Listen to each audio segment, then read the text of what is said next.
Boom! Coming up in this video, 5 harsh signs of a spiritual awakening. Handle them like a boss. Like a boss. So you think you might be going through a spiritual awakening, but you are not quite sure. One thing you do know is that it sucks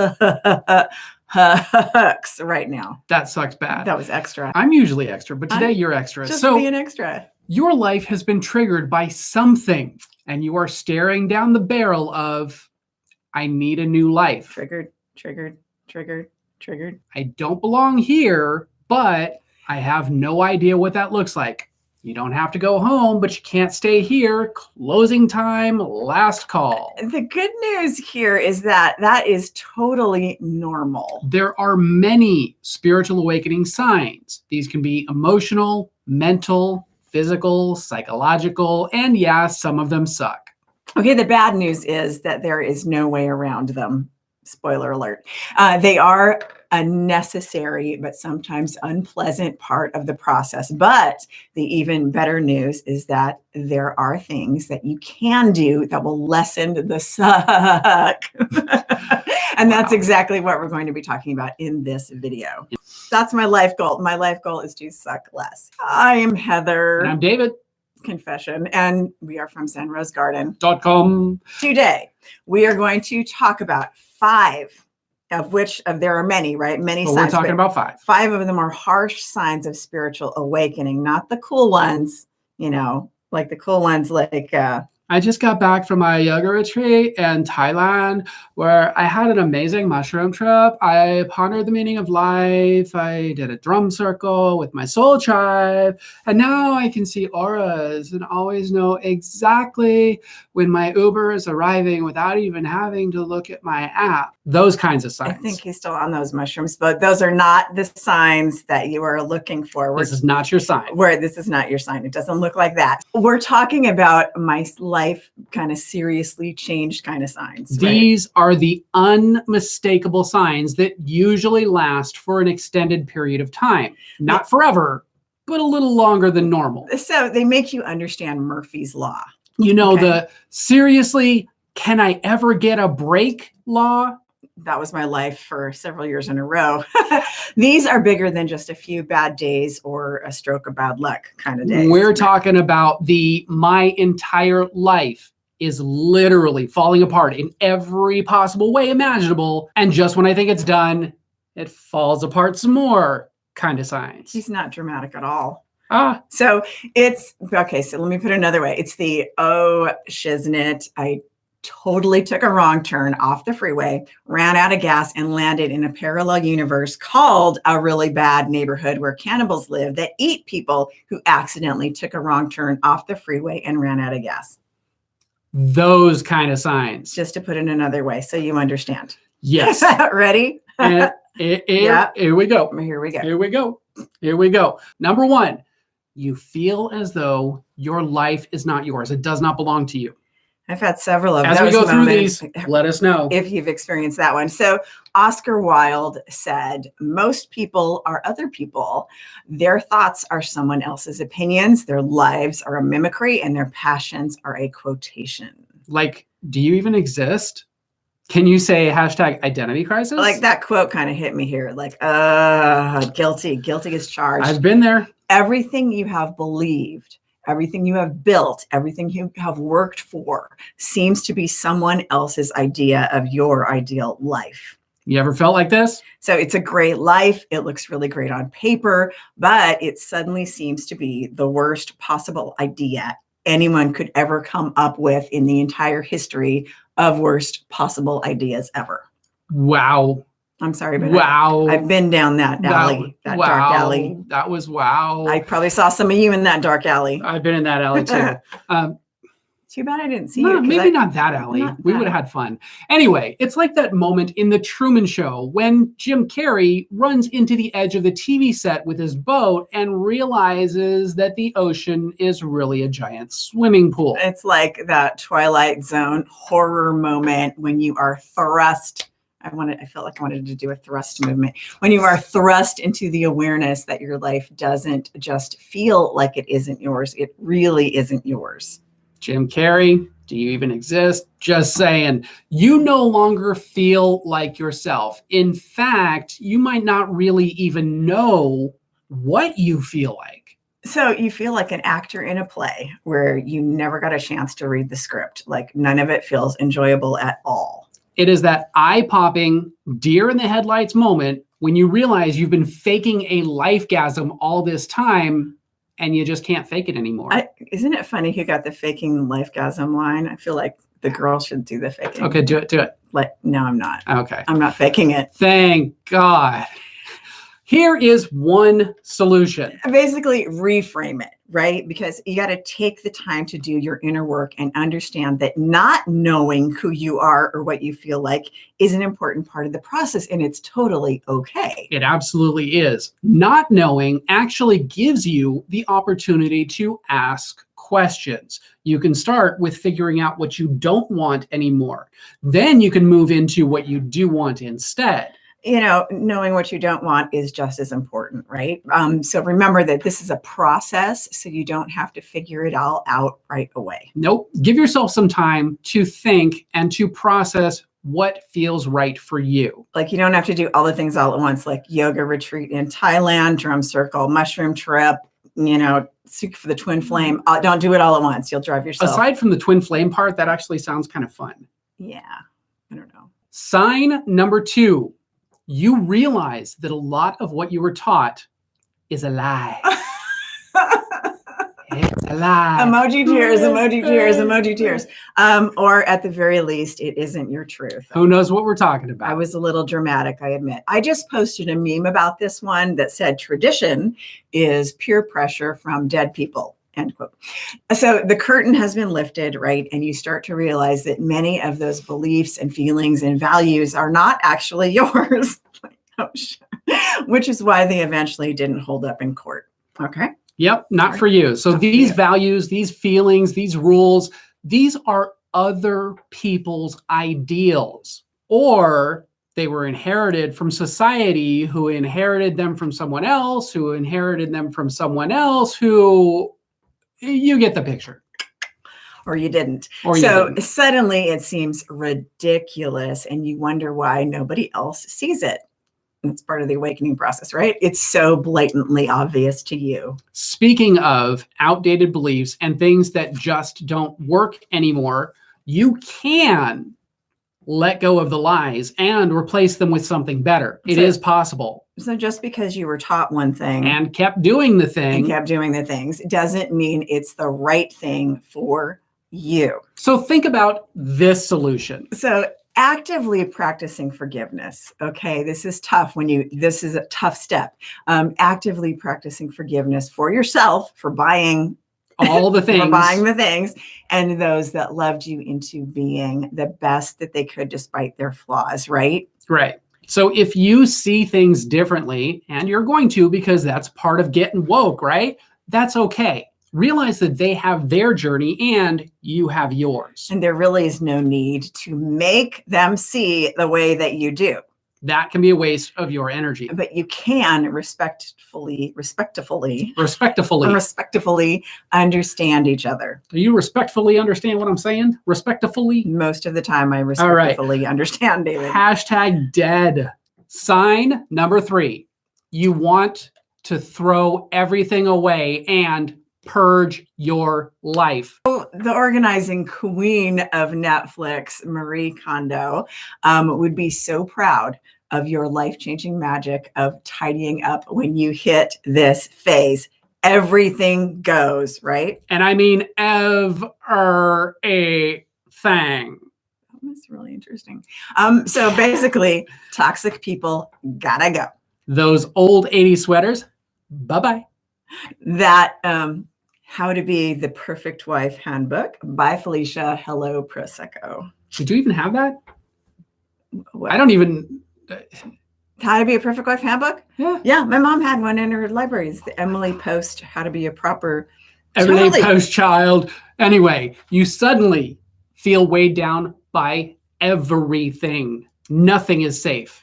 Okay, girls, can you relate? Okay, Girls and drag queens, pay attention. So those 300 half empty bottles of nail polish that you don't want to pitch because they're still kind of good. They have like 3 drops, you know what I mean? Pitch them. Those old feelings of being abandoned, misunderstood, rejected, sad, hopeless, got to go.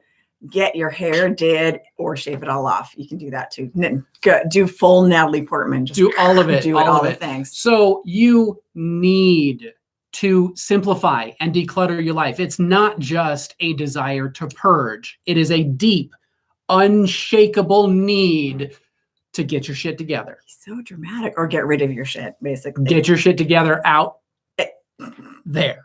Call Tyrone. All right. Just saying, call Tyrone. Solution time. Change what you need to change. Call Tyrone. Get a dump truck.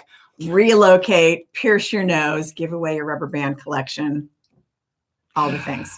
Yes. If you've got a rubber band collection, you probably should have done that one years ago. Yeah. So basically what we're saying is travel light when you're in this stage, however you want to do it, no regrets. This is a very important step because you don't quite know who you are yet. And trust me, you do need room in your closet for all the cool stuff that is waiting for you because your fur coat is not going to fit in the same closet with that thrift store mess you got there. That is if you like fur. If you're like animal thing, then you're not trying That's a whole I'm not trying thing. to start shit.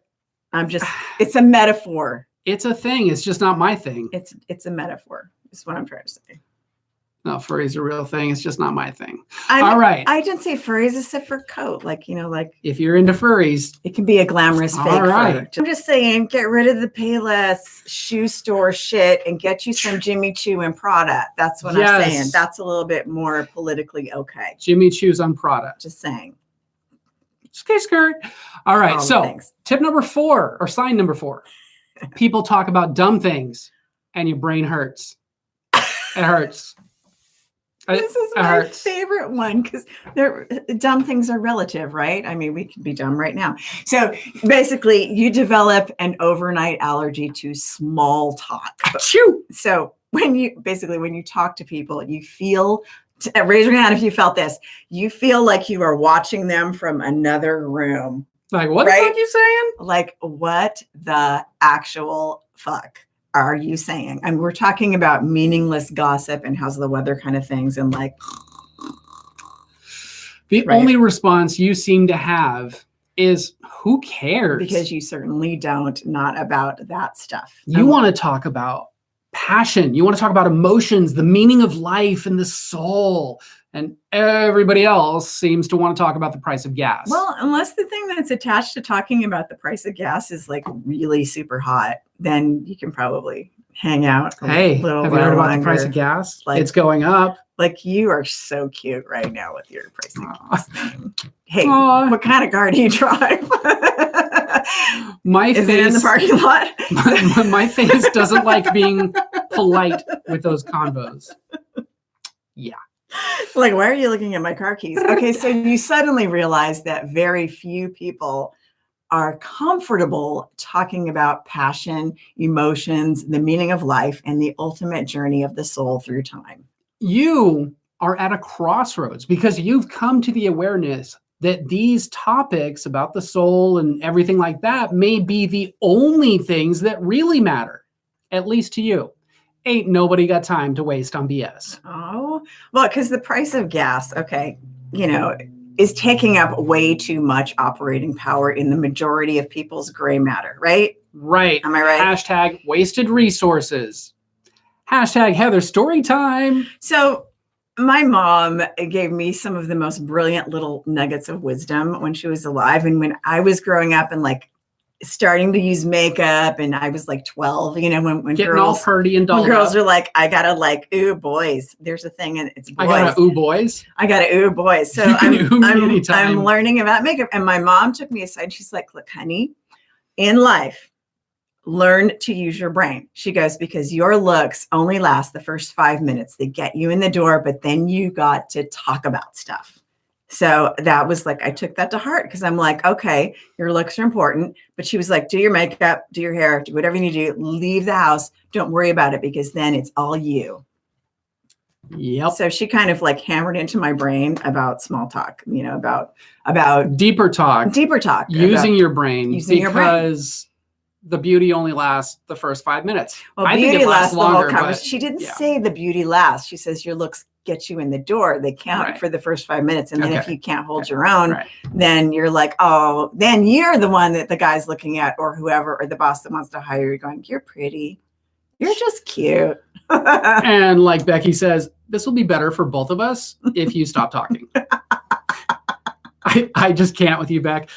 Okay, so It's a Marathon says, I don't talk much in general, but when I talk about things like that, everybody around me thinks I'm depressed or something's wrong with me. But you're just trying to like figure it out, right? It's like I'm saying fuck them.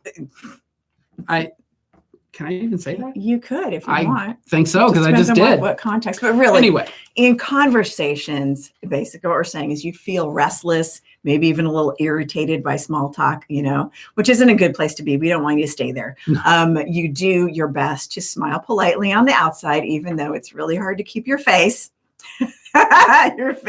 From showing how annoyed you are. Oh, my face is showing. Well, inside you're kind of like silently screaming at the nightmare of mediocrity that is assaulting your eardrums. Like, can't anybody just wake up and realize what is happening right now? Many times your distaste for frivolous chit chat kind of draws you into more solitude. Not a great place to be either. Nope. It might give you this impulse, Yeah. So you might want to become a lone wolf or fight back with that rebellious free spirit. So you got these two extremes that you can. I got spirit. Yes, I do. You can kind of get into this space where, I have nobody to talk to. I got spirit. Yes, I do. But we have solutions for it. All right. We have solutions. Try this. Eat better brains. That's not the solution then. It is, though. No, we're not talking about becoming a zombie. Okay. I mean, you need to get more bougie with your brain juice. More bougie with your brain juice. With your brain juice. So it's like Bordeaux instead of boxed wine. You picking up what we're laying down? So David was my bougie brain juice when I met him. And here's how I knew David was the one. When we met the first time, we hit the ground running with all kinds of great, deep conversations about all this stuff. And then we realized weeks later, maybe we should talk about some of the regular people conversations like how many siblings do you have? Who is your first boyfriend? Have you ever been arrested for illegally trafficking tropical birds from South America? The little things. So we had those conversations and it's all good. Hashtag mirror work. Hashtag I am my only friend. Hashtag thank God I'm cute. When you look in the mirror and you say, this will go better for both of us if you just shut up, you need a new friend. Sign number 5, one of the harshest. You experience anxiety and or depression. This is a tough one, guys. Like moment of seriousness. This is a tough one for sure. And it can follow the realization that you have no one to talk to from number 4, right?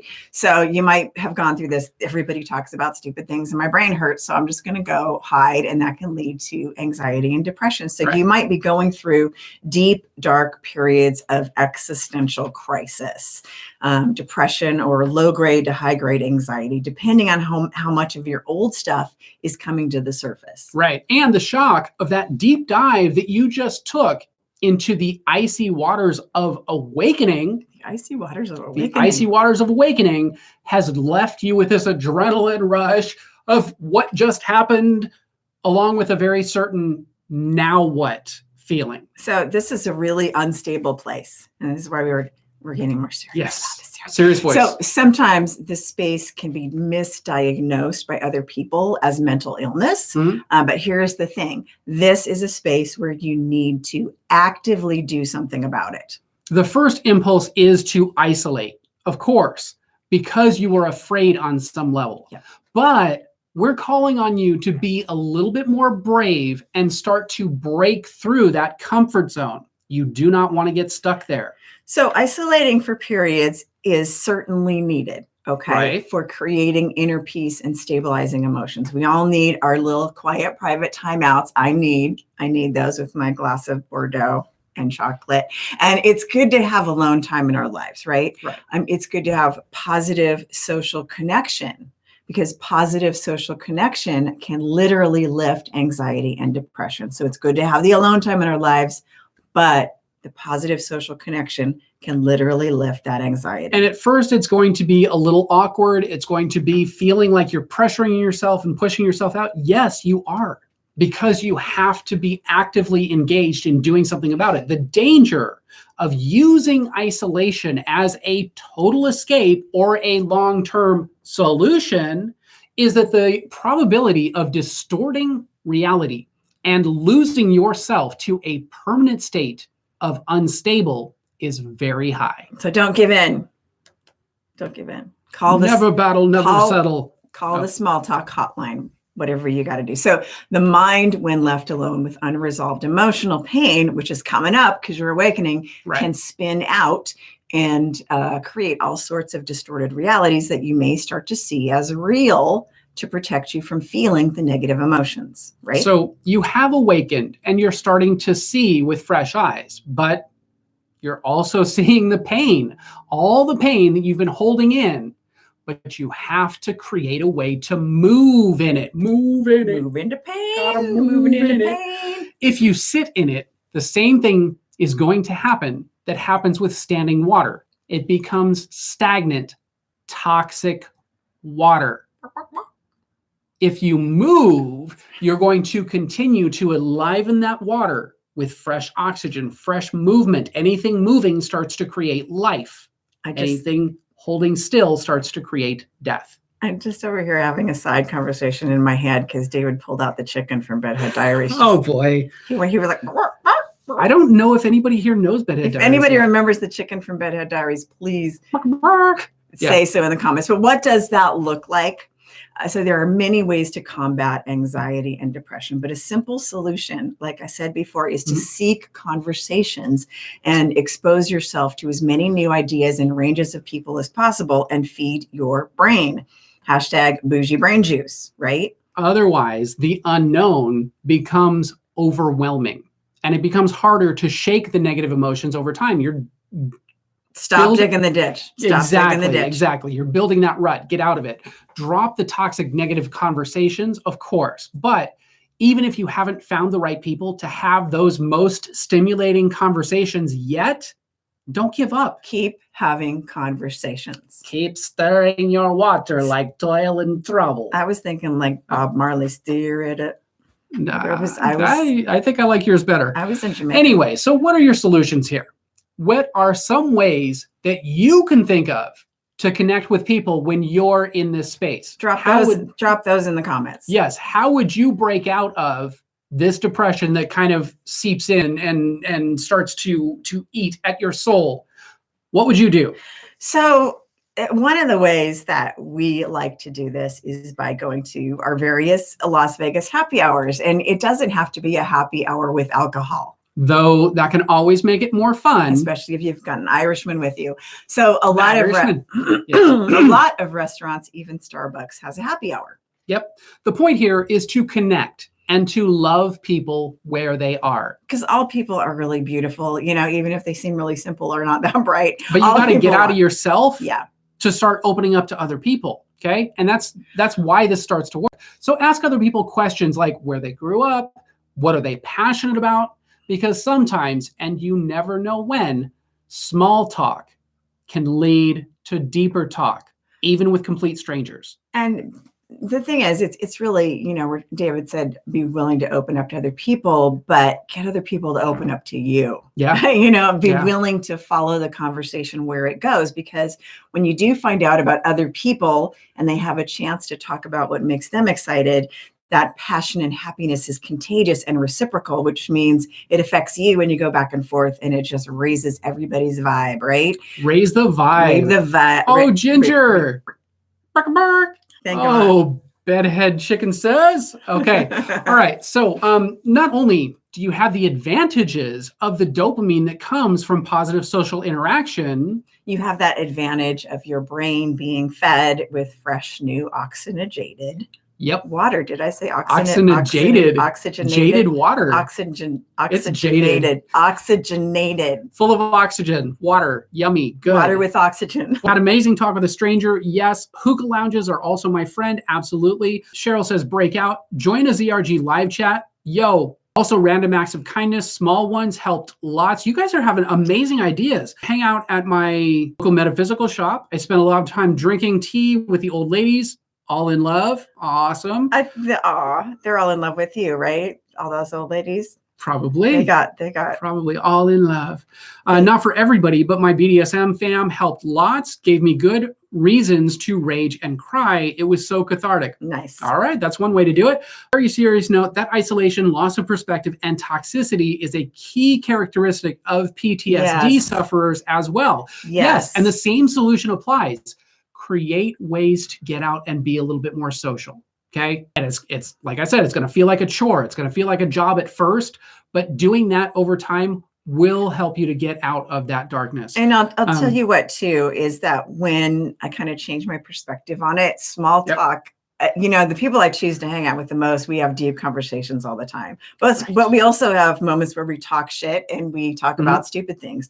But it's sort of like all the things are fun, right? When you're with people that you love.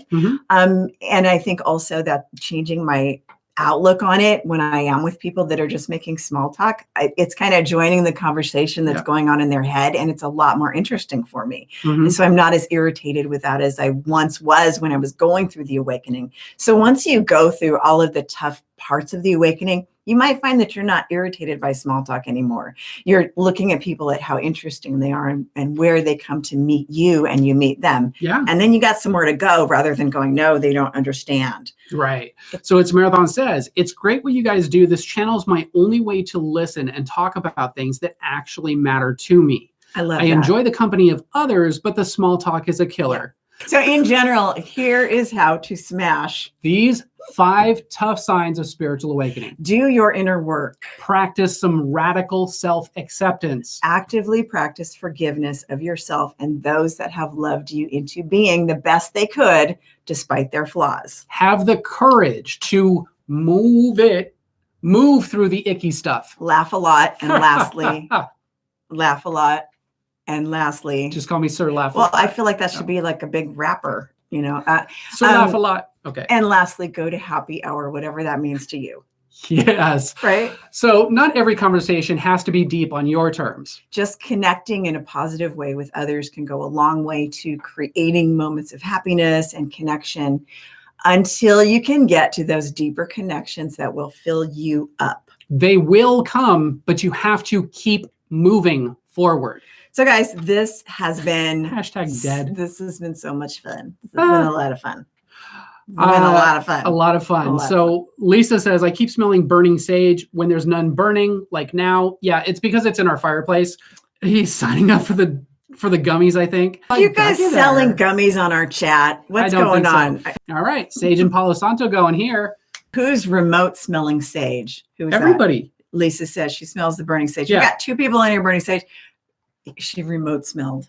That's remote smelling. Happening. Remote smelling. It happened here. It's a thing. You heard it first. Rob. In order to find your tribe, you have to stop following the herd, start thinking for yourself, and looking deeper to crack the code. So if you learned something new today, smack that like button right down there. If you have any questions, drop them in the comments below. We do. It's not the drop time. Not my turn. It's not time to drop. We do like to make it easy for you. So drop your comments. Drop your question comments in the comments. All right. So for more live hangouts, behind the scenes secrets, and mind hacking pro tips, be sure to subscribe. And spank the bell to turn notifications on. So you will never have to remember when we drop a new video or go live. And we know that time is a valuable and precious resource. We know that time is a valuable and precious resource, and the fact that you guys are choosing to spend that with us, we honor and appreciate that. just like Bob Marley, but most importantly, that you are here to level up your life, your mind, and your skills and take everything to a completely new level. We honor and appreciate that even more. Thank you guys for watching. We'll see you in the next video. Thanks for watching, and we will see you in the next video. Look, we even put some other cool things that you might like right here and right here. Which one are you going to watch first? Because the suspense is killing me. Right here and right here.